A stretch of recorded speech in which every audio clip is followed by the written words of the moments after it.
Welcome to AI Book Highlights. Great to be here. Today we're looking into Thomas Sowell's Basic Economics.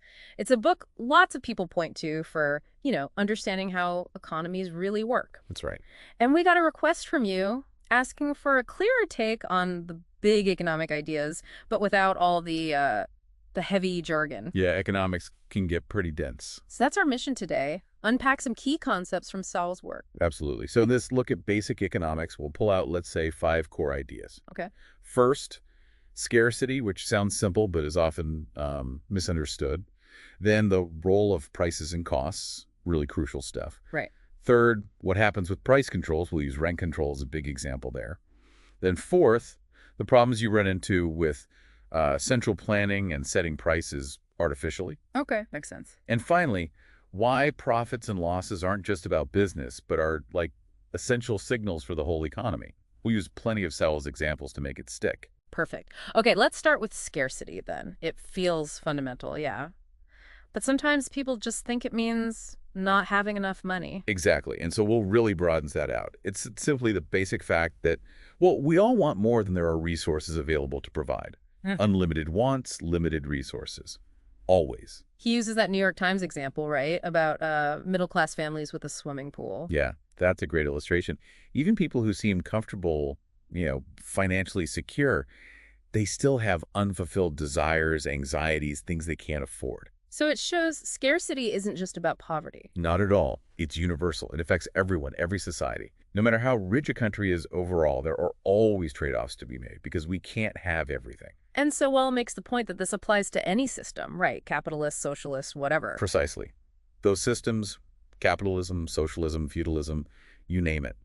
They're just different ways societies try to deal with that fundamental scarcity, different ways of making the inevitable trade-offs. So unmet needs don't automatically mean a system is failing. Not necessarily. It's just a consequence of the fact that resources are limited and wants are, well, basically limitless. It's about how those trade-offs get made. Okay, got it. Let's move on to prices. That's always a hot topic. So it seems pretty clear that prices in a market aren't just like pulled out of thin air. No, definitely not. The key thing is that prices act as signals. Really powerful signals, actually. They come from the interaction of supply, how much is available, and demand, how much people want something. And competition plays a big role. Oh, absolutely. A seller can ask for any price, sure. But if someone else offers the same thing for less, where are customers going to go? To the lower price, usually. Right. So that competition constantly pushes prices towards reflecting underlying conditions. And it's not just the price tag itself. You mentioned costs. Sowell has this idea about the cost to society, doesn't he? Yes, and this is really important. From society's point of view, the true cost of using a resource for one thing is its value if it were used for the next best alternative. Opportunity cost, basically. Okay, explain that a bit more. Well, think about steel. If it's used to make a car, it can't also be used to build a bridge or a washing machine. The price paid for that steel reflects the fact that car makers are effectively outbidding bridge builders or appliance companies for it. Ah, I see. So prices force us to share scarce resources. Exactly. They allocate resources based on how much people are willing to pay, which reflects how much they value those resources compared to other potential uses. So we'll contrast this with, say, a king or a government committee deciding who gets what. Right, where those signals about alternative values might get lost. They often do. He even mentions Frederick Engels observing that price changes tell producers what society needs more or less of. So without prices fluctuating freely, how do you even know? That's the million-dollar question, isn't it? How do you guarantee that information gets through? It's incredibly difficult without that price mechanism constantly adjusting. Okay, so prices help manage scarcity and allocate resources. What happens then when someone steps in and tries to control those prices? Rent control is the big example Sowell uses. Yes, and it's a classic case study in unintended consequences. Price ceilings, like rent control, set a maximum price below what the market would naturally determine. So the rent is kept artificially low. Right. And what happens? Well, at that low price, more people want apartments than there are apartments available. Demand exceeds supply. He talks about the post-World War II situation, doesn't he? Where there wasn't actually less housing space per person, but rent control created massive shortages. Exactly. People ended up in garages, Quonset huts. It wasn't a lack of buildings necessarily, but the low price encouraged people to consume more housing than they might otherwise. Like someone living alone in a bigger apartment than they really need just because it's cheap? Precisely that. Or think about the stories of, Hollywood stars keeping huge rent-controlled apartments in New York that they barely ever use just because the rent is so low. Yeah. It discourages efficient use of the housing stock. And it hits the supply side too, right? The incentive to build or rent out properties changes. Dramatically. Sowell gives the example of Melbourne, Australia, after WWII. They had rent control, and basically no new apartment buildings were built for almost a decade. 9 years, yeah, because it just wasn't profitable. Exactly. Why invest in building apartments if the government won't let you charge enough rent to make a reasonable return? It highlights Sowell's core point. Look at the incentives a policy creates, not just its goals. And that applies even on a smaller scale, like homeowners deciding not to rent out the spare room anymore. Uh-huh. If the controlled rent is too low to make it worth the hassle or the risk, people just won't offer that space. So the available supply shrinks. Plus, you get those weird situations where, like, a brand new basic apartment costs more to rent than an older, maybe more luxurious one, just because the new one isn't under the control. Right. Exemptions create these bizarre distortions. The price signals get all messed up, and it makes it harder for the market to allocate housing efficiently. It just creates winners and losers in arbitrary ways. So interfering in one market, like housing, has all these ripple effects. What about broader attempts, like central planning, trying to set lots of prices? Sowell seems pretty skeptical there. Deeply skeptical, based on historical evidence. He talks about the Soviet Union trying to control food prices, for instance. Right. What happened?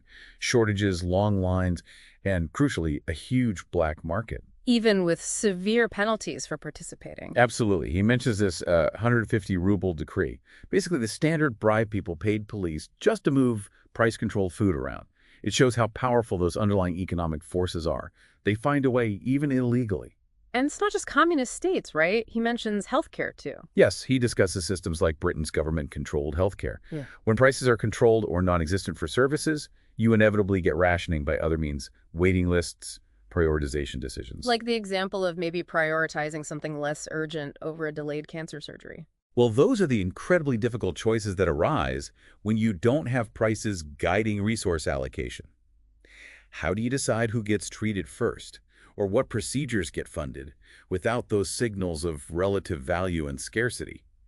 It can lead to resources not going where they're most critically needed. Then there's the opposite problem, government setting prices too high, like price supports for farmers. Right.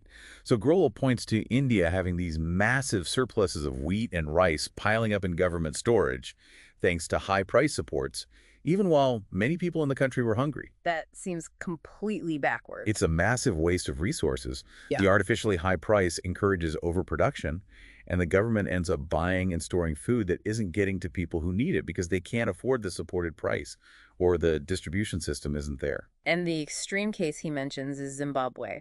Yeah, Zimbabwe, under widespread price controls, saw shelves just empty out completely. Basic goods simply disappeared from legal markets because nobody could afford to produce or import them at the mandated low prices. It shows how devastating it can be when you completely override the price system. Even with something like price gouging after a disaster, which feels morally wrong, Sowell argues it might have a function. It's a really controversial point, but his argument is purely economic. The sudden high price, while painful, does two things. It forces people who do have this scarce item, say plywood or generators, to conserve it, maybe not buy more than they absolutely need. Okay. And second, that high price acts like a giant flashing signal to suppliers elsewhere. Hey, huge demand and profit potential here. It encourages new supplies to rush into the disaster area faster than they might otherwise. So it speeds up recovery, even if it feels unfair at the time. That's the argument. It's about the signaling function of prices, even in extreme situations. Right. Okay, so we've seen the issues with controlling prices. Let's flip to the other side, profits and losses. So Hall sees these as absolutely vital, doesn't he? Essential. Absolutely essential. In a market economy, the hope of making a profit and the fear of taking a loss are the primary drivers. They push businesses to be efficient, to innovate, to figure out what customers actually want, and provide it at a price they're willing to pay. He uses the computer chip industry as an example. Yeah, the intense competition between, say, Intel and AMD, Even when one seems dominant, the other is always pushing, innovating, trying to grab market share. That pressure benefits consumers through better products and lower prices. Nobody can rest on their laurels. And it's not just the profit on one sale that matters, right? He talks about profit on the total investment. Exactly. That's key for understanding business decisions and the economy overall.